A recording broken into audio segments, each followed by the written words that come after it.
আসসালামু আলাইকুম সুপ্রিয় দর্শক, মালয়েশিয়া ভিসা প্রত্যাশীদের জন্য আজকে আরেকটি ভিডিও নিয়ে আসলাম। অনেক দিন পরে ভিডিও নিয়ে আসলাম, ঈদের পরে এখন পর্যন্ত ভিডিও আপলোড করি নাই, এইটাই ফার্স্ট ভিডিও আপলোড করেছি। এটারও বিশেষ কিছু কারণ আছে, সেই কারণটা হচ্ছে যে ভিসার যেহেতু আপডেট পাচ্ছি না, সেই জন্য কোনো আপনাদেরকে আপডেট দিতে পারছি না। একটা বিষয় হচ্ছে যে ইতিমধ্যে আপনারা অনেকেই জানেন যে ইতিমধ্যে মালয়েশিয়ার কলিং ভিসা চালু হচ্ছে বা মালয়েশিয়ার কলিং ভিসা চালু হয়ে গেছে, মেডিকেল শুরু হয়ে গেছে, কলিং শুরু হয়ে গেছে। কোন এজেন্সির মাধ্যমে ভিসা প্রসেসিং হচ্ছে, কয়েকটা সিন্ডিকেটের মাধ্যমে কলিং ভিসা হচ্ছে এবং কলিং ভিসা নিয়ে মালয়েশিয়া ভ্রমণের জন্য ইতিমধ্যে ফ্লাইটও হয়ে যাচ্ছে।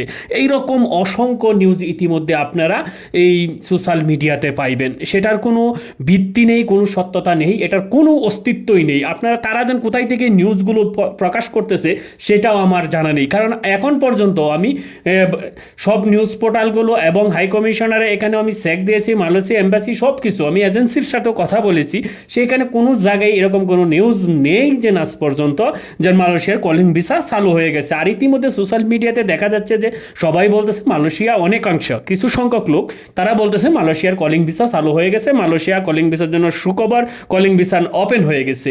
এই সব বিভ্রান্তকর তথ্য দিয়ে আপনাদেরকে হয়রানি করতেছে। তাই সবার প্রতি অনুরোধ রইল, এই হয়রানি বা এই বিভ্রান্তকর তথ্যগুলো এড়িয়ে চলবেন।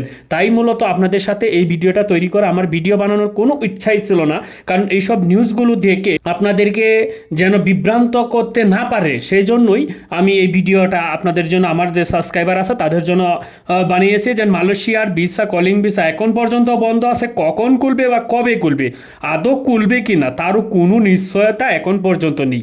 এর আগে যে নিউজটা আপনারা দেখছেন বা জানেন যে মালয়েশিয়ার সাথে যে সম্পর্ক হয়েছে, দফায় দফায় যেসব বৈঠক হয়েছে, সেই বৈঠক পর্যন্তই সীমাবদ্ধতা, আর সেটা সেই পর্যন্তই, বৈঠকের যে রুমে বৈঠক হয়েছে সেই রুম পর্যন্ত সীমাবদ্ধতা, রুমের বাইরে এর কোনো প্রভাব আজ পর্যন্ত পড়েনি। আদৌ পড়বে কি না, বা এই 18,000 শ্রমিক যে নিবে বলছে, এইগুলা সহ সম্পূর্ণ নিউজ সহ যেন আদৌ এইগুলা হবে কি না তারও কোনো নিশ্চয়তা নাই। এক কথায় যে মালয়েশিয়ার ভিসা এখন পর্যন্ত বন্ধ আছে, কলিং ভিসা খুলে নাই, চালু হয় নাই, বন্ধ আছে। কবে খুলবে, কখন খুলবে সে তার কোনো নিশ্চয়তা নাই। মালয়েশিয়ার কলিং ভিসা কখন খুলবে, কখন স্বাভাবিক হবে, কখন থেকে মেডিকেল শুরু হবে, কখন থেকে এজেন্সিগুলো কার্যক্রম প্রসেসিং করা শুরু করবে, সমস্ত বিষয় নিয়ে কিন্তু বাংলাদেশের সুনামধন্য গণমাধ্যমগুলো যেন আছে সেই সব নিউজ পোর্টালে তারা কিন্তু সম্প্রচার করবে। দেখেন, সব বাংলাদেশ সকল নিউজ পোর্টালগুলো খুলেন, দেখবেন যে ঈদের পর থেকে মালয়েশিয়া সম্পর্কে কোনো নিউজ নাই। শুধু নিউজ আছে যে মালয়েশিয়ার কিছু সিন্ডিকেট ধরছে, এজেন্সি কিছু